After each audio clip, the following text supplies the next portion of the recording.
Bien, a estas alturas del Congreso y en la mesa que nos corresponde, creo que podemos hablar que el dolor básicamente es una cuestión del cerebro y es en lo que vamos a basar esta ponencia. Partimos de un supuesto que me duele una mano derecha, por ejemplo. Detrás de esa experiencia desagradable hay muchos mecanismos, muchas áreas implicadas, pero fundamentalmente está el cerebro. Yo puedo tener un dolor de 10 relacionado con un daño de 2, relacionado con un daño de 6, relacionado con ningún daño en la mano. De hecho, puedo tener un dolor de 10 en mi mano sin tener anatómicamente una mano, pero no puedo tener un dolor de 10, ni de 2, ni de 1 si no tengo un córtex que interprete, procese la información relacionada con esa mano. No creo que haya nadie que haya tratado a algún paciente sin cabeza últimamente, ¿vale? Entonces, afortunadamente tenemos argumentos mucho menos falaces que estos para defender el origen neuroplástico central del dolor. Los estudios de resonancia magnética funcional nos han ofrecido algunas muestras en las cuales se han visto los mecanismos detrás de una experiencia de dolor crónico, la representación, las lucecitas. Se ha visto, de hecho, que esta representación es común en diferentes formas de dolor crónico y es diferente a lo que sería el procesamiento de la nocicepción. Y, por otro lado, nos han enseñado cómo los pacientes con dolor crónico tienen una reducción en su sustancia gris central.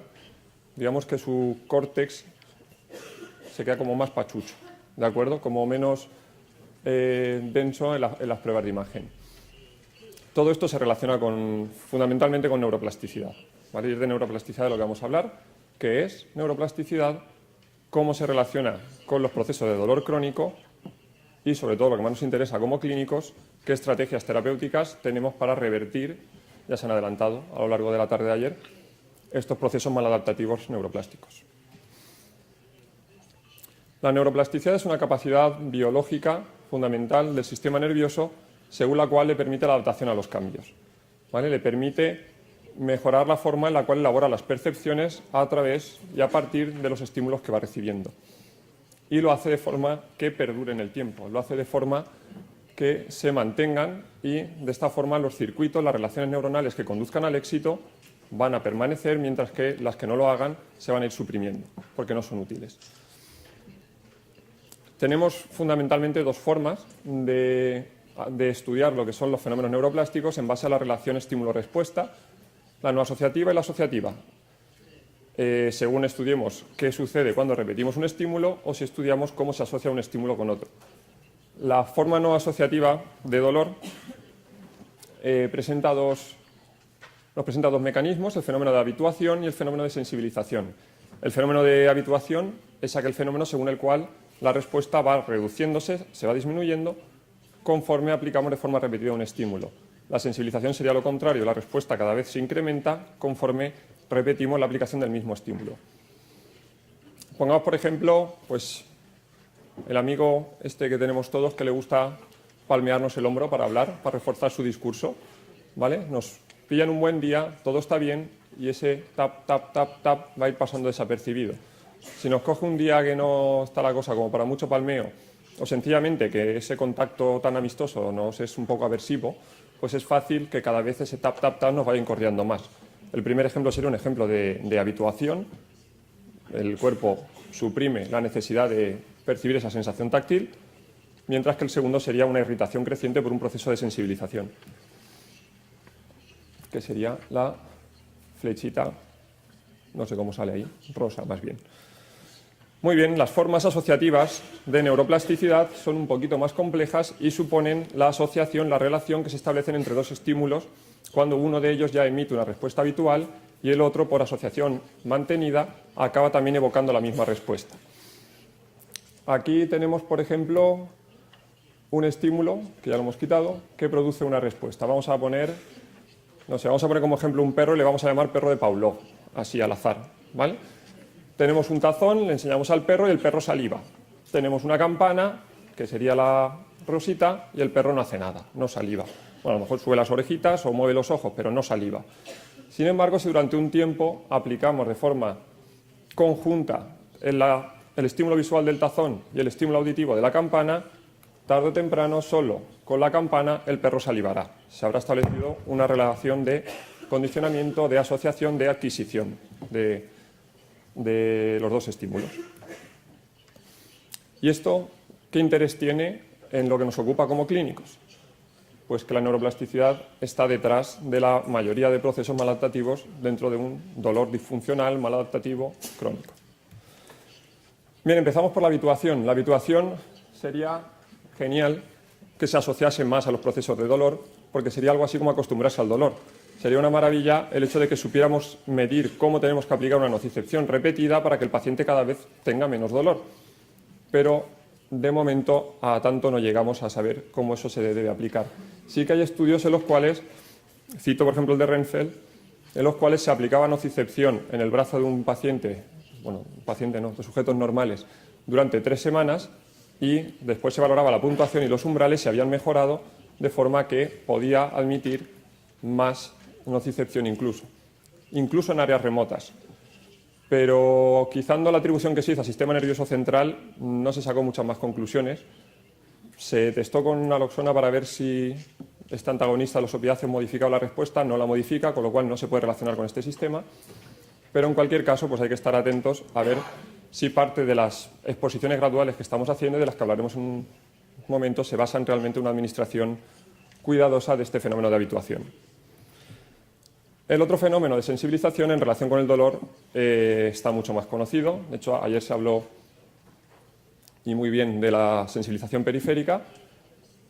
En principio, la separación sensibilización periférica y central es algo más bien es oportunista por localización, pero realmente todo va en un conjunto. ¿De acuerdo? La sensibilización periférica sería, y no vamos a explicar mucho porque ayer Carlos Goicoechea ya lo hizo de forma excelente, sería la sensibilización del primer nociceptor. ¿Vale? Se relaciona generalmente con una lesión aguda, un proceso inflamatorio, una irritación que hace que el nociceptor dentro de su campo receptivo tenga más facilidad para enviar estímulos hacia la segunda neurona nociceptiva.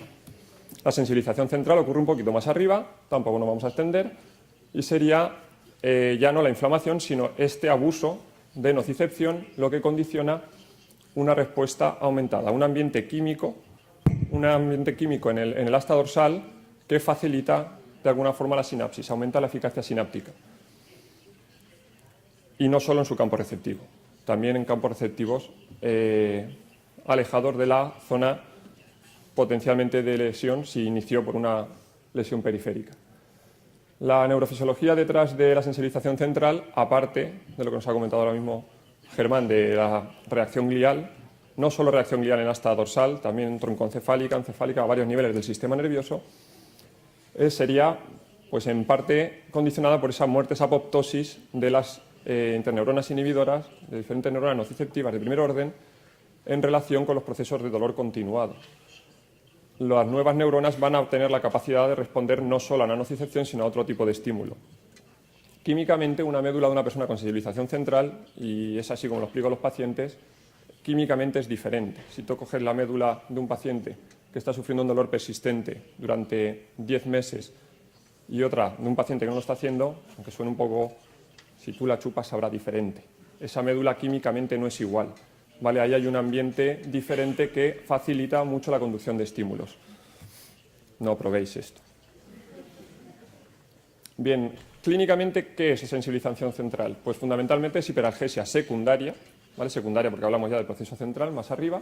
Hay alodinia, estímulos no nociceptivos acceden a la capacidad de generar una percepción de dolor, y el fenómeno de wind-up. El fenómeno de wind-up es un fenómeno de sumación, es un fenómeno según el cual la aplicación repetida de un estímulo lo que provoca es un aumento en el potencial de acción que supone un aumento en la intensidad de dolor.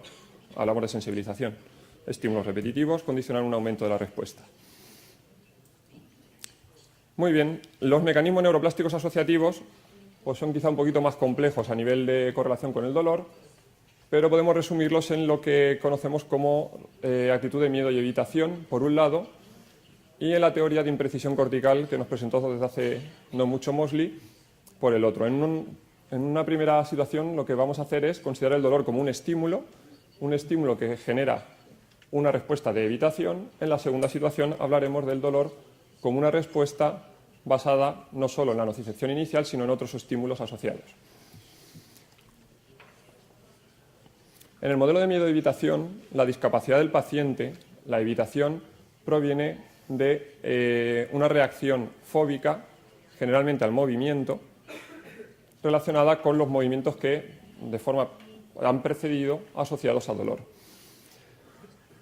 No solo el dolor, sino otros estímulos pueden asociarse y generar esta asociación, este condicionamiento, y no solo la nocicepción acabará generando esa respuesta de evitación. Veremos algún ejemplo. Pongamos que yo, atándome los cordones del zapato, un día sufrí un dolor agudísimo, muy importante en la zona lumbar. Pues es fácil que no sea de mi gusto el probar a la flexión de nuevo. Si me vuelve a doler y a los 2 días si sigue doliendo, seguramente lo que haré será evitar directamente ese movimiento, porque aunque no me esté doliendo, ya anticipo que va a doler. Eso es una actitud de evitación y esa sola actitud ya es discapacitante. El proceso de imprecisión es quizá un poquito más complejo, comienza por la nocicepción, generando una respuesta de dolor de forma habitual, y cómo estímulos asociados a esta nocicepción pueden acabar generando dolor. Esto se le llama un proceso de adquisición. Y el problema no se queda aquí. El problema es que una vez se ha dado una adquisición y se han relacionado estos dos estímulos, ocurre algo así como que se ha abierto la veda y cualquier estímulo vale para generar dolor.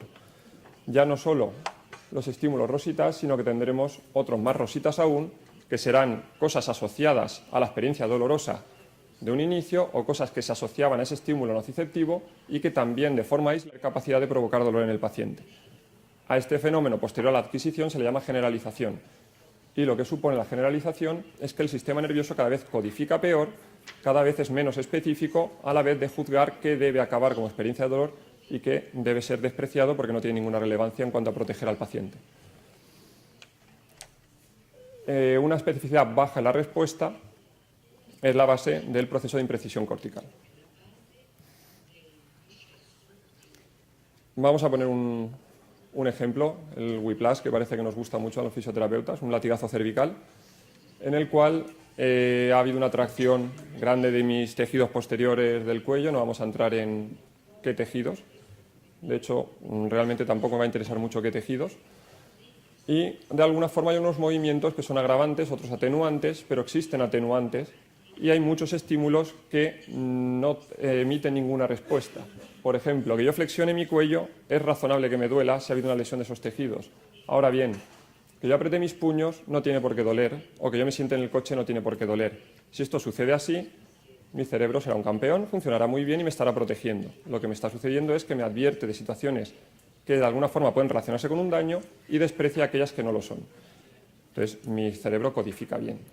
La otra situación, que la hemos perdido, es esta, sería aquella en la que lo que ocurre es que se genera una evolución por sensibilización de este sistema y ahora sí, el incluso pensar que tengo que conducir o el que llueva y la calzada esté mojada como cuando tuve el accidente o que se den situaciones parecidas contextualmente a lo que ocurrió en relación con mi whiplash cervical van a condicionar una respuesta de sobreprotección de dolor. La sobreprotección no me protege, me está discapacitando. Y ahora tenemos que ver las flechitas, porque le he dado tarde al botón.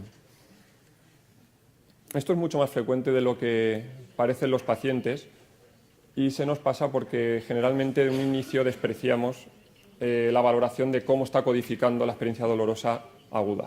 ¿Vale? Hablaremos en unos minutos de este tema. Vale, nos vamos a estrategias terapéuticas. La primera herramienta que tenemos como sanitarios, no solo como fisioterapeutas, de hecho como personas, es la educación. ¿Vale? De hecho, la educación en neurofisiología del dolor ha demostrado que es útil para muchos aspectos relacionados con un dolor disfuncional. De hecho, lo es para el mismo dolor disfuncional. El paciente no puede mantener cogniciones como que el daño y dolor tienen una equivalencia. ¿Vale? Y eso culturalmente, las creencias alrededor del dolor, eso lo tenemos grabado a fuego. ¿Vale? Entonces hay que identificar qué cogniciones pueden resultar maladaptativas en nuestros pacientes e intentar, con educación, con cuidado de puntillas, ir corrigiéndolas. A nadie le gusta que le digan que está equivocado. De hecho, esto tiene que ser muy prudente y es bastante complejo. ¿Vale? No es algo así como enseñar un panfleto al paciente, ni mucho menos, porque lo que estamos haciendo es intentar que un paciente se olvide de ir en bicicleta. ¿Vale? Es muy difícil que una persona que ha asumido desde siempre que el movimiento es perjudicial cuando te duele algo y que la inmovilización, algo que el modelo biomédico mantiene tanto, es necesaria para que se vaya el dolor, pues cambiarle todo esto y decir, no señor, el movimiento es la clave, es por donde tienes que entrar a recuperarte de tu dolor, pues esto va a ser muy complejo, pero hay que hacerlo, es nuestro trabajo. En principio, la kinesiofobia también puede ser tratada directamente en sus inicios, cuando aún no es posible una administración más avanzada del dolor, con herramientas basadas en la educación.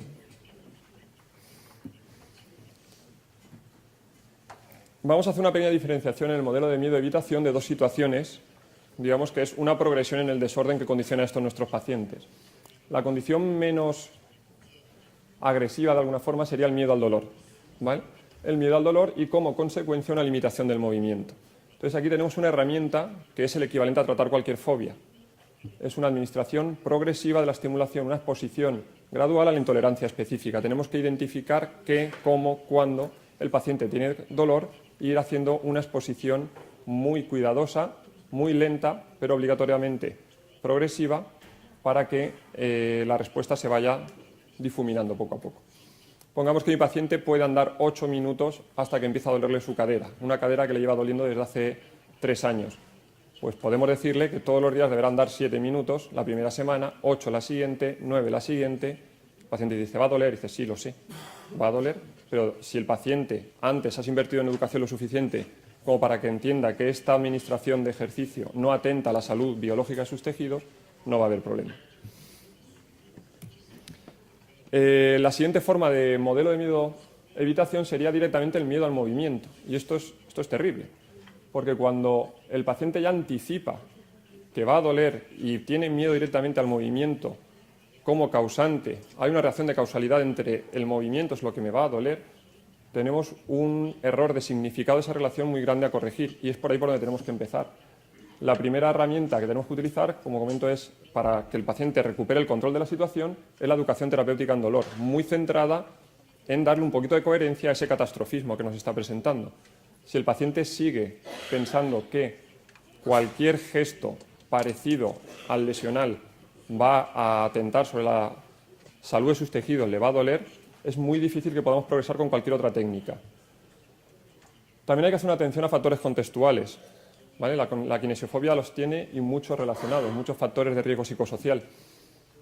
Ayer comentaba César que debemos atender especialmente a factores de riesgo psicosocial para identificarlos. No somos quizá el profesional que debe tratar estos factores, pero sí que estamos encargados, y más con el tiempo que pasamos con nuestros pacientes y con lo que nos cuentan los pacientes, para identificar todos estos sesgos. Y por último, tenemos algo que es quizá un poquito más curioso, sería la exposición in vivo. El doctor Jerome de Jong nos presentó desde hace 3-4 años la posibilidad de que a pacientes en los cuales la reacción de miedo va directamente asociada al propio movimiento, quizá la exposición no debe ser algo tan gradual, tan mimoso, sino irse radicalmente al gesto al que el paciente teme. De hecho, en la psicología también existen técnicas de este tipo para determinadas formas de fobia. La exposición in vivo sería, por ejemplo, recuerdo un paciente con un dolor precordial, hombro, cuello, en el cual todos los movimientos quedaban más o menos libres, pero que no podía desvestirse, no podía quitarse la camiseta porque le provocaba muchísimo dolor. Desde hacía 3 o 4 años, creo, cuando empezamos con él. Después de valorar, porque ahí lo que hacíamos es, búscame 10-12 tareas que provoquen dolor, ¿vale? Y administramelas por cuánto temes hacerlas, no por cuánto te duelen si me lo haces aquí delante. Quiero que cuánto miedo te da el tener que hacer este gesto. Entonces, aquí el paciente nos administró en su termómetro todo lo que temía y empezamos por la camiseta y se quitó y se puso la camiseta 20-30 veces en la misma sesión. Y tenía 50 veces que ponerse y quitarse la camiseta durante toda la semana. Os podéis imaginar que le dolía. Esto no es gratis, ¿de acuerdo? Pero es una forma en la cual, en un ambiente controlado, modifica lo suficiente el contexto para que el paciente vaya perdiendo esa aversión al movimiento y por ese feedback inmediato corrigiendo el temor a las consecuencias del movimiento. Y nos metemos en salud representacional, los mapas, que ya se comentaban ayer. He separado en 2 grupos lo que serían las herramientas con las cuales trabajamos la salud representacional de nuestros pacientes. Tenemos ese magnífico sistema de neuronas espejo que nos facilita mucho la tarea cuando funciona bien. ¿Vale? Ese es el sistema que nos permite reconocer patrones, nos permite simplemente viendo un gesto el hacer lo propio, nos permite la empatía, no solo en gestos motrices. Y vamos a intentar utilizar a favor el mismo mecanismo que ha hecho que el paciente no discrimine bien, vamos a intentar reeducarlo. ¿Vale? Acordaos de esos homúnculos, ¿vale? Esos seres amorfos pequeñitos con los que se ilustra la somatotopía. Pues lo que vamos a hacer no es mejorar la biología de una rodilla que duele, vamos a intentar hacer que ese homúnculo tenga una rodilla más nítida, ¿vale? Que no haya tan borrosa y que pueda representar a la hora de generar sus percepciones de forma mucho más coherente lo que ocurre en su rodilla. La primera herramienta sería la reeducación de la discriminación sensorial. Un paciente con dolor crónico, pongamos en la pierna derecha, si tú aplicas un estímulo táctil, le solicitas una discriminación de 2 puntos, grafestesia, palestesia, vibración, va a tener una capacidad disminuida de asimilación, de reconocimiento de estas sensaciones. Esto es reeducable. De hecho, en pacientes amputados con síndrome del miembro fantasma y en síndrome de dolor subgenral complejo tipo 1, se ha hecho con resultados bastante prometedores. Otra forma de ayudar al paciente a que represente mejor su anatomía, su función, sería la discriminación de la lateralidad. Si yo tengo un dolor crónico en mi mano derecha y a mí me enseñas 100 fotos, 50 derechas, 50 izquierdas, voy a fallar mucho más en el reconocimiento de qué son fotos derechas, de mano derecha, y voy a tardar más tiempo en reconocer las manos derechas. Y esto se ha demostrado que tiene relación directamente con cómo es disfuncional y maladaptativo el dolor de nuestro paciente. Podemos utilizar herramientas como la que presentó el Neue Group del Recognize, que es una serie de fotos en un software que van cambiando y el paciente tiene que ir dándole a las teclas. Yo a mis pacientes les doy revistas mientras esperan en la sala de espera y les pido que subrayen todas las manos derechas, ¿vale? Por ejemplo, ¿vale? Es una forma de intentar reentrenar rápidamente ese juicio perdido que tienen de qué es la lateralidad. Otro grupo de herramientas destinadas a la salud representacional, a intentar reconstruir estos mapas, serían directamente los de intentar generar una ilusión de movimiento, ¿vale? El movimiento aún no es posible, pues empezamos por el germen, ¿vale? Por la producción, la generación de ese movimiento. Ayer ya nos hablaba Iñaki del potencial del estímulo visual para este tipo de reconversiones, ¿vale? Entonces, los ejercicios de observación serían una primera parte para presentar al paciente cuál es el movimiento que vamos a querer que acabe efectuando sin dolor. Luego tendríamos las técnicas de visualización, de imaginación motora. La idea es que el paciente active los mismos patrones que acaban generando el movimiento, pero sin generar el movimiento, para ver si de esta forma no se asocia con dolor. Hay veces que sí se hace y hay que empezar mucho antes, ¿vale? Hay gente que simplemente el pensar tengo que hacer un squat completo hasta abajo y subir, ya le duele la espalda. Entonces ahí no empezamos visualizando en YouTube squats, quizá hay que empezar un poquito antes, por ejemplo con educación. Otra forma de generar una ilusión de movimiento sería la terapia con espejo. También hablábamos ayer, se hablaba ayer de ella. La terapia con espejo no es más que utilizar el reflejo del miembro sano para generar la ilusión del miembro afecto dañado. Es bastante más sencillo de lo que parece, pero es bastante más peligroso de lo que parece también.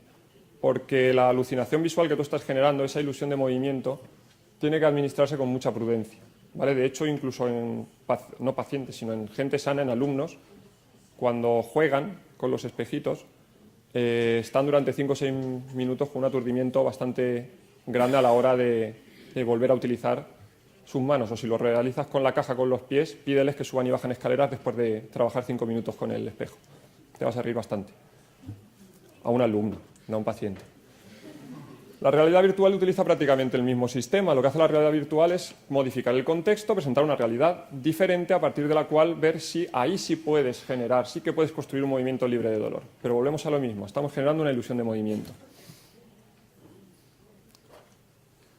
Bien, transición de dolor agudo a crónico. Esto es tan importante como complejo. O sea, la capacidad de identificar qué paciente desde una condición aguda va a evolucionar a un dolor crónico es una clave que debemos intentar seguir persiguiendo a la hora de investigación, no solo investigación con un ordenador, investigación con los pacientes, de ver realmente cuántas cosas, cuántos mecanismos, qué tipo de pacientes podemos asegurar que a partir de una condición aguda que se va un poquito en los plazos normales, va a haber un dolor disfuncional. porque quizá en estos pacientes el enfoque va a tener que cambiar bastante. Se sabe que muchos factores de riesgo psicosocial, que el catastrofismo, la kinesiofobia, incluso factores económicos, laborales, se relacionan con esta progresión maladaptativa. Pero aquí también queda mucho trabajo por hacer. Lo que está claro es que en estos pacientes herramientas centradas en la distracción y la analgesia inmediata no van a servir, no están sirviendo porque acaban generando un dolor disfuncional. Entonces quizás hay que irse a ver cómo ayudamos a ese cerebro a recodificar la experiencia del acontecimiento doloroso. Yo creo que hoy en día ya la evidencia nos está sugiriendo de forma bastante flagrante que en pacientes con un dolor disfuncional o un dolor agudo que va a evolucionar hacia un dolor disfuncional, el trabajar esta salud representacional va a ayudar mucho más que intentar influir sobre la biología de unos tejidos periféricos a los que el cerebro ya hace mucho tiempo que dejó de atender a la hora de proyectar el dolor, ¿vale? Y aquí entramos en un terreno de alguna forma bastante crítico hacia lo que estamos haciendo con los pacientes. Vale, vamos a cerrar la ponencia con esta frase que me gusta muchísimo, de Vilayanur Ramachandran: tu propio cuerpo es un fantasma que tu cerebro ha construido de forma temporal simplemente por conveniencia. Aquí, digamos, tenemos bastante trabajo para, con nuestro tratamiento, intentar presentar al paciente una realidad alternativa para que pueda construir un fantasma libre de dolor. Muchas gracias.